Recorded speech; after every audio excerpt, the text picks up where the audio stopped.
Hey guys, welcome back to Asharp Books. I'm here today to do my December part 1 wrap up because it is the middle of December, Christmas is right around the corner, and I am very excited. The first book I read I actually don't have with me because it was a library book and I already returned it, and that was Alaskan Holiday by Debbie Macomber. This was my first Debbie Macomber, and I did as a buddy read with Chloe and Alana, and I think we kind of all had similar feelings, which it was a really enjoyable read as far as like it was a great way to spend a few hours, but we were a little bit let down, or at least I was a little bit let down with kind of just the way that the story was built. In the story, you have your main character who basically has come to Alaska before starting her big job as a chef in Seattle. So she's a chef at kind of like a hotel in Alaska. And basically the story like starts off not when the two main characters meet, but when she's about ready to leave and our main guy character is like professing his kind of love for her.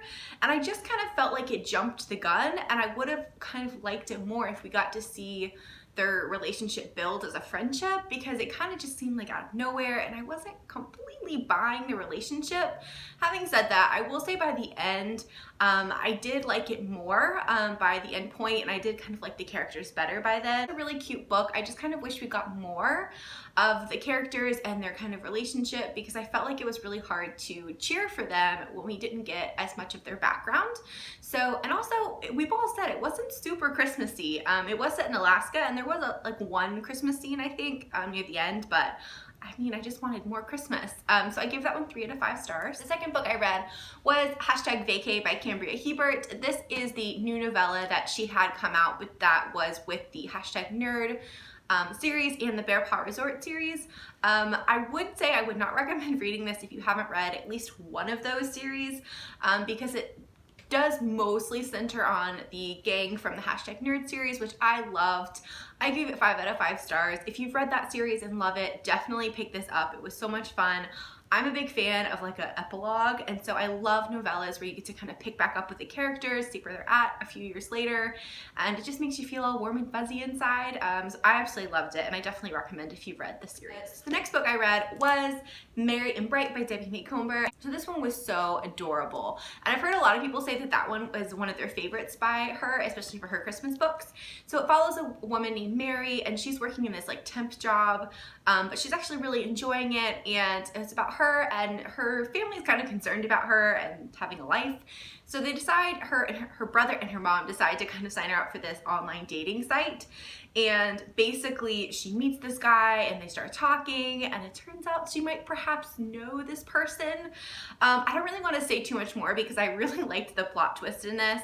And it was one of those stories where the reader kind of knows what's going on more so than some of the characters in parts of it, which I kind of like in the book sometimes. It's really fun to see them kind of work out their problems, but I thought this was adorable. I loved Mary. She was just such a good character. Her family was just literally the most loving, adorable family ever. The guy character in this was really wonderful too, and I felt like he was really well fleshed out because it was in both perspectives, and you really got to know him as well. And I just really loved the plot twist. This one also had some really good Christmassy scenes that made you feel really festive. So if you're looking for a good Christmas book, especially by Debbie Macomber, I definitely recommend Merry and Bright. I gave it like 4.5 stars. The only thing I wish I had more of was that it was longer, because it's not a super long book, you know, it's like, you know, about this big, and I could have read a much longer book about that couple because it was just so cute. The next book I read was Phoenix Unbound by Grace Draven, which is book 1 in the Fallen Empire. I'm pretty sure it's going to be a series, but I'm not positive because there isn't really much on Goodreads right now, but I loved this. So I kind of picked this one up on a bit of a whim at the library. It's a library book, and I obviously knew Grace Draven. I've been meaning to pick up some of her work for a really long time. I picked up one of her books a while back, but it was kind of one of those times I picked it up and I didn't quite finish it. Not to any fault of the book, it was one of those moods, I think. But this one has a beautiful cover. This is a fantasy romance, and our main character, I'm gonna butcher these names, but just work with me here. I'm gonna call her Galeen. In the story, she's what they call a flower of spring, and basically every spring, the capital makes the different like cities sacrifice a woman to go to the capital and be basically burned as like a sacrifice to the gods. And so she actually, hence the cover, can wield fire magic. So she gets chosen every year. This is like her 4th year. Even though she still has to go through all these completely terrible, awful situations, she doesn't actually die from the fire because she can control it. And so it's about her story, and then Azarian, who is our main male character, he is basically like a warrior in the capital, and he was taken as a slave from his homeland and forced to kind of fight in these brutal fights, again, for entertainment for the capital, which is the most terrible just institution ever. And he can see through, oh, I forgot to mention, she can actually glamour herself, so that's how they don't know it's the same woman every year. She looks different. But Azarian can see through her glamour, and so he comes back, this is like the 3rd time he's seen her, I think, and is like, whoa now, like, why are you here? And then he starts thinking that, hey, I think you could help me escape and get back to my home, because he's a very good warrior, but it's mostly because he's had to be. He is ruthless, but it's because it's either that or die, you know? So I will say, just a little caveat, this book definitely had some really tough subject matter to read from. It's not super lighthearted. I mean, it had lighthearted moments, I'd say, but it was not for the faint of heart. There were some really tough scenes that both of our main characters go through. I think some like triggering scenarios. So definitely just go into it with that in mind. Having said that, I really enjoyed this. So basically our 2 main characters meet, and Azarian somewhat kind of forces her to help him escape, and then the story kind of goes from there. I loved it. There was so much action, but for me it wasn't too much, because I love a fantasy romance. I love them, but there are times when I get a little bored if there's too much kind of like fighting, action-y stuff. That's just my opinion. I know that's not everyone's opinion, but this one I never got bored. The pacing was really good. I felt like I was always continuing on.